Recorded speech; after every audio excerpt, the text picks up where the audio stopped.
兄姐妹平安，周间信息题目亲近神。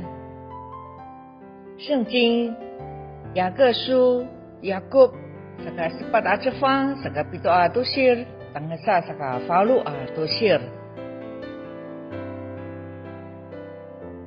所以你们要顺服上帝，要抵抗魔鬼，魔鬼就会逃避。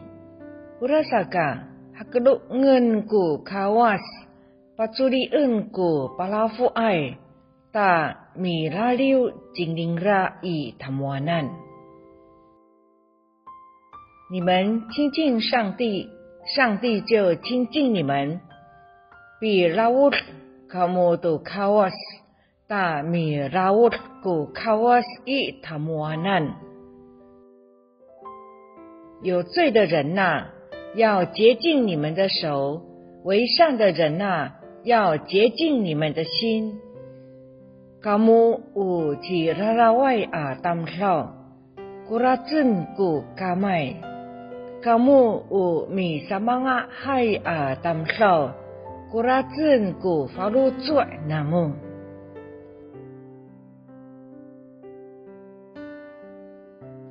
雅各书4章8节有关亲近神的前后经文，提到顺服神、悔改自洁，强调要谦卑下来顺服神。为什么呢？因为只有离弃一切的不洁，向神完全降服的人，才能以充足的信心亲近神。神在寻找那些听从他的呼召，愿意顺服他的人。听从神，遵守神命令的人，就能在神脸上的光里行走。他们会亲密地认识神，因为神会亲自向他们显现。耶稣这样说：还有不多的时候，世人不再看见我，你们却看见我。有了我的命令又遵守的，这人就是爱我的。爱我的必蒙我父爱他，我也要爱他，并且要向他显现。有了主的命令又遵守的人，就是顺服神的人。神应许他们必得见神。请记得，显现的意思是从看不见的领域进入看得见的领域，从不知道的领域进入已知道的领域。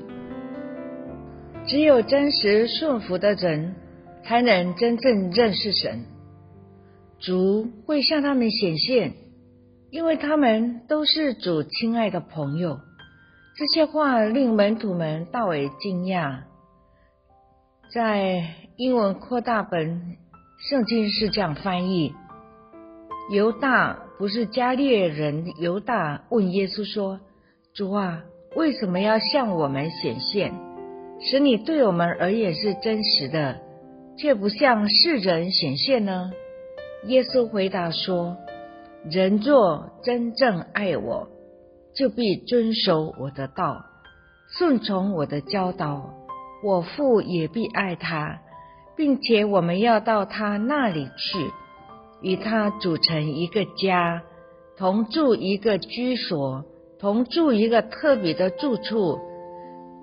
不真正爱我的人，就不留意我的教导，也不遵守我的道。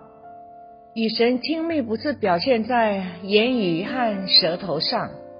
一个人要与神亲密同住，要与神亲密如同家人，与他如何顺服神、遵守神的道有密切的关系。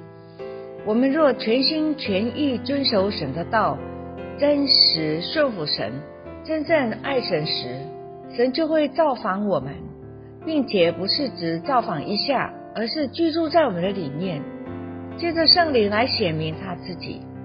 有许多人虽然拥有圣灵的恩赐，然而并没有全心遵守主的道、主的话，全心顺服神。这些人以为自己侍奉时，恩赐彰显在他们身上，就表示主对他们的生命的赞同，甚至误以为恩赐的彰显就表示与神有亲密的关系。这就像一个好人雇用了一个替他工作，单单只因为那个人每天都看见这位好老板，他就误以为他和老板的关系很亲近。这是完全不正确的想法。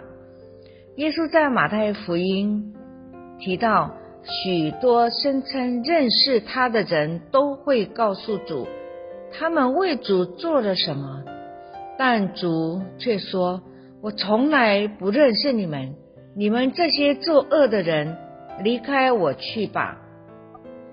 我们若不顺服真理，我们的心会责备我们，在神面前我们就没有信心，没有信心就无法亲近神。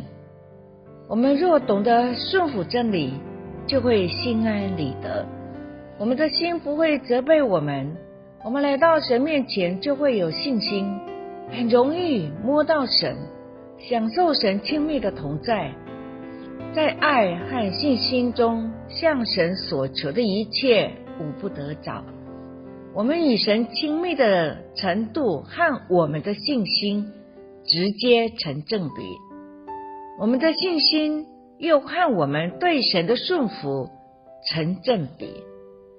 什么是不顺服？不包括在不顺服之后立刻承认并悔改的情况。大卫所犯的罪远比扫罗王大得多，但是他立刻悔改，所以他的信心并没有瓦解。大卫依然能够与主亲密像朋友，但扫罗不一样，神叫他击打亚玛力人，完全杀掉他们，灭尽他们所有的。扫罗却留下亚玛力王亚甲和上好的牛羊美物，不可灭绝。先知撒母耳指出他的错，告诉他听命胜于献祭，顺服胜于公羊的脂油。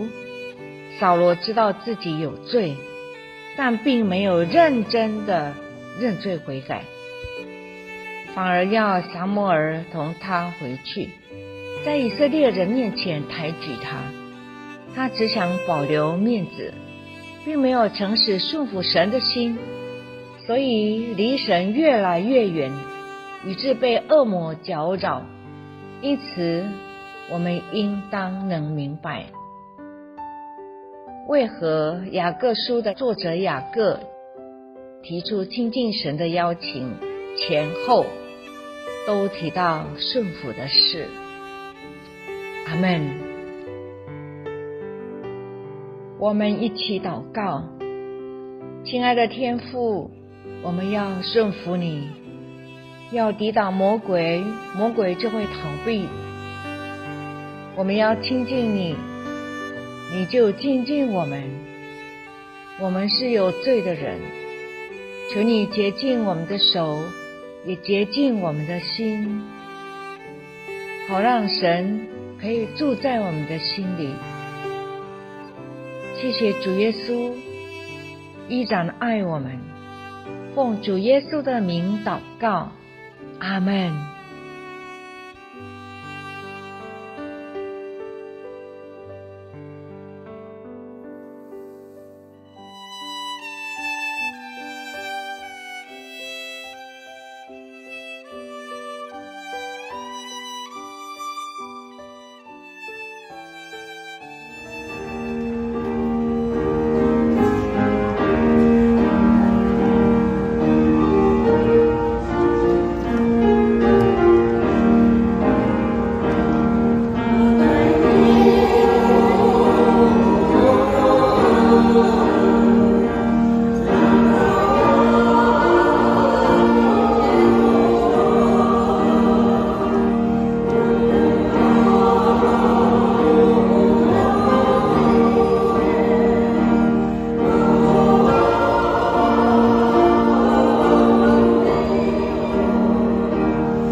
Jesus loves